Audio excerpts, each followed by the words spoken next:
Are modern GDI engines really cleaner in winter? Or are they quietly dumping nanoparticles before you even reach the first stop sign? Today, we're pitting a warm engine against an overnight deep freeze start, and we're logging PM, PN, COHC, and NOx in real time. We'll show you the exact second the catalyst crosses its light-off threshold, roughly 200 to 371 degrees Celsius, and what happens to emissions before it gets there. Stay with us to see why the cold start window can turn a clean GDI into a particulate machine, and how PFI compares when the thermometer dives. If both cars pass inspection and feel smooth, why does one turn into a particle factory only on a freezing morning? That's the riddle, and we set up a tight test to crack it. Same pump fuel from the same batch. Identical dyno drive trace. 2 states only. A warm restart after a short soak, and an overnight cold soak at -18 Celsius. We wired the car like a lab. Particle number counter, filter mass for PM, fast CO and HC analyzers, NOx, and thermocouples in the exhaust right before the catalyst. No changes in tune, no hardware swaps, no surprises, just temperature. On the warm restart, the graphs barely move. PN stays low and flat, CO and HC hover near baseline, and NOx tracks small pulses that match the trace. Then comes the cold start. The PN line leaps so hard it crowds the top of the counter's range, while CO and HC shoot upward in the first few seconds. Same vehicle, same fuel, same commands on the dyno. Yet the data acts like we put 2 different engines on the rollers. So what's actually happening inside the cylinders? Right after a deep soak, the ECU goes rich on purpose. Think of it like a short burst from an inhaler. Extra fuel keeps the flame stable while the air charge, walls, and plugs are icy. But that enrichment has a cost.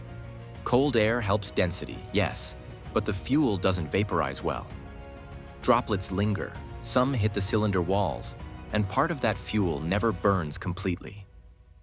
Those unburned hydrocarbons sail past the exhaust valves alongside soot that forms in tiny, locally rich pockets. The result is a fast stack of HC and a burst of nanoparticles. Temperature does more than chill the fuel. When ambient drops from room temperature to deep freeze, engines can throw far more emissions in the same drive window. Thicker oil drags the starter and raises friction. Cold metal steals heat from the flame, making it harder to evaporate and ignite the next shot of fuel. Wall wetting grows, and the first few cycles stumble until enough heat builds to keep combustion consistent. So the ECU keeps adding fuel to prevent a misfire, which keeps the engine running but also feeds those early spikes. Downstream, the exhaust path has its own problem. It starts stone cold. Like trying to cook on a pan that hasn't warmed up yet, nothing reacts until the surface gets hot. The 3-way catalyst needs temperature to work. Below its light-off window, it's basically along for the ride. Engine out HC and CO march straight to the tailpipe, and early soot slips through as the washcoat sits cold and inactive. We can watch the turning point unfold in real time. The thermocouple climbs from icy to warm, then hot, 1 second at a time. Somewhere between roughly 200 and 371 degrees Celsius, the chemistry wakes up and the tailpipe finally starts to clean itself. By the 90-second mark on our trace, the lines begin to bend. CO drops first, HC follows, PN calms down, and NOx finds a groove as the lambda control tightens. The same car that looked dirty a minute ago now tracks like the warm restart run you saw earlier, and the chaos shrinks into a neat, predictable pattern. That brings us to the next question. In this frozen window before light-off, which fuel injection layout trips harder? Direct injection or port? And why do the early particles take on such different shapes and sizes? GDI gets the headlines for squeezing more miles from a gallon. So why does it flood the air with more particles when it's freezing? We ran a head-to-head that strips out excuses. 2 nearly identical compacts, same displacement and curb weight. One uses direct injection, the other ports fuel onto the intake valves. Same premium pump blend, Same overnight soak at -18, same dyno trace from key on through the first minute. We strapped on a condensation particle counter, a mobility sizer to track diameters, and filter pads to weigh PM mass. Fast response analyzers watched HC, CO, and NOx. Nothing fancy, just a clean A/B that shows what each layout does in that brutal first window. Here's where the split shows up. When warmed up, the GDI's steady-state economy edges ahead and its PN stays tame. But the instant the cold crank fires, the GDI's particle number surges with sharp nanometer-scale spikes.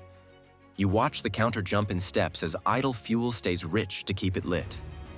Meanwhile, the PFI car throws fewer particles out of the gate, but HC and CO sit higher until its catalyst gets moving. Both are enriching, but they're making different mistakes for different reasons, and the graphs tell you who's doing what. Direct injection sprays into a chamber that's still frosty. Droplets hit cold metal and stick, spreading into a film. The next spark sees uneven vapor, so you get tiny zones that run way rich near the flame front. Those are soot nurseries, fast growth in nuclei mode particles, then early agglomeration before light off. The particle sizer shows a tail of small counts with bursts that suggest fresh formation right after each injection event. Cold air slows evaporation, and the wall film feeds the next few cycles. The richer you keep it to stop a stumble, the more raw material you hand to soot. Port injection takes a different path. Fuel blends with air upstream on the back of the intake valve, which helps homogenize the charge even when it's cold. That reduces the local rich pockets that seed soot, so PN stays lower. But because the walls and valve backs are cold, some fuel wanders through as vapor that never fully burns in cylinder.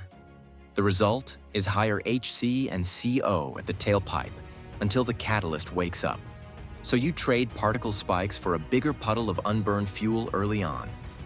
Cold start studies echo what we saw.